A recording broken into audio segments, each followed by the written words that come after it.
bought this engine and built it. Took me big 5 months to build it, and we've been coming to steam rallies ever since. Here we are this weekend. We're at West Bay in Bridport. Lovely little steam rally. There's not many engines there this year, unfortunately. There's a few missing. Come on.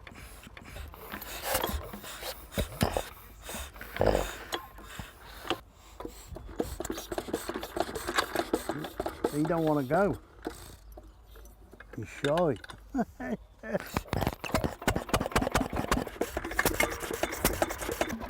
These small internal combustion engines, they're actually wonderful things to play around with. Keep your fingers away from the moving parts, and you can go to bed each night counting your fingers.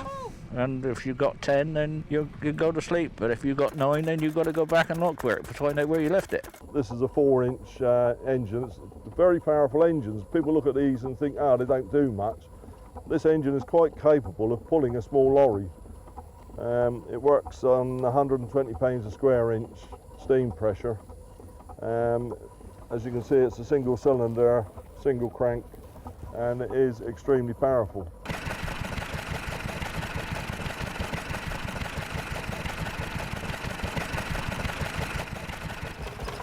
It gets in your blood rather. You know, it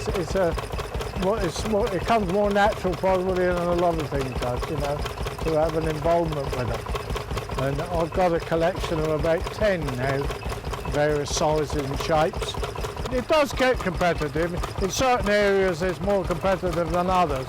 You will get the situation where I've got a better engine than you, and that sort of raises the profile a bit, and you end up in spending monies of which you shouldn't be doing, and so on like that. But you've got to ignore that and sort of pursue what you can afford to.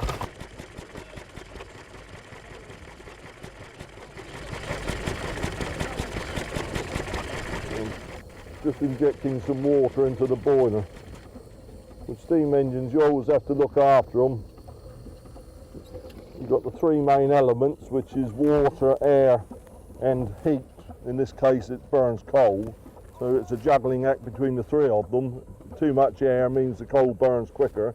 Not enough coal means you run out of steam. Not enough water means the engine don't go anywhere.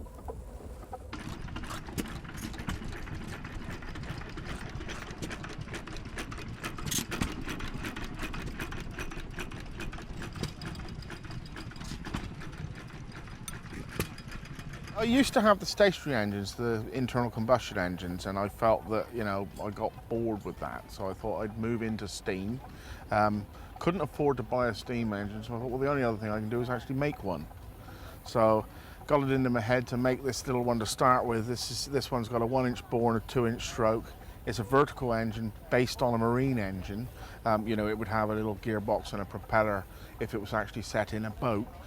This one took me a period of approximately, it's bits and pieces. You don't make it all in one go. You do like an hour of an evening. But I suppose this one took me about 6 months to make.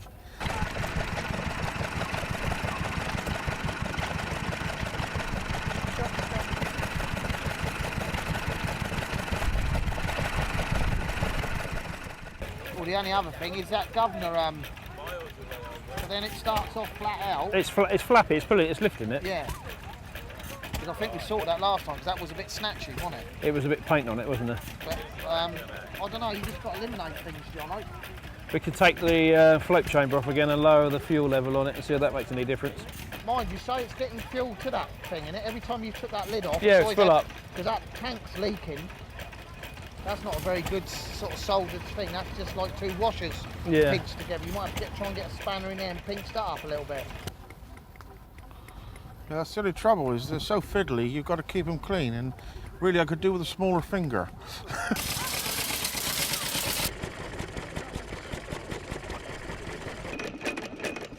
The sound that the engine is actually making is where it's bouncing on its governor, because the speed of it is governor controlled, and when the engine drops below a certain speed, the governor kicks in and opens it up again, and when you put a permanent load on it, then the engine speed will maintain a constant speed.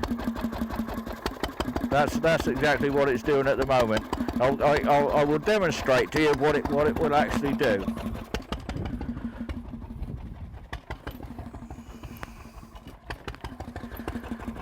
If I put a constant heavy load on, this is the tone of the engine will change.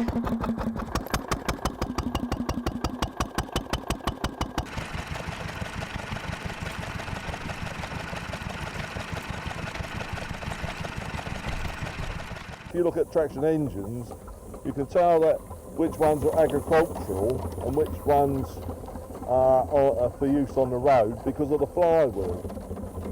Now, there was an Act of Parliament passed back in 1870 something or other that said that traction engines for use on the road had to have a solid flywheel because it was thought that sunlight reflecting on the spokes of the flywheel would frighten people's horses. And this is why when you go around shows and that, if you see engines, you can tell straight away whether they're road engines or agricultural engines.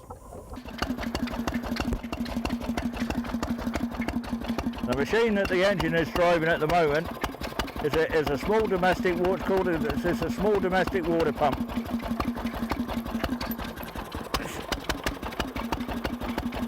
Which originally, lots of these little domestic pumps were originally driven by electric power, and their main purpose was to produce automated power from the well to the house. That was their main operation, but they were also used on the farms in the dairies quite a lot.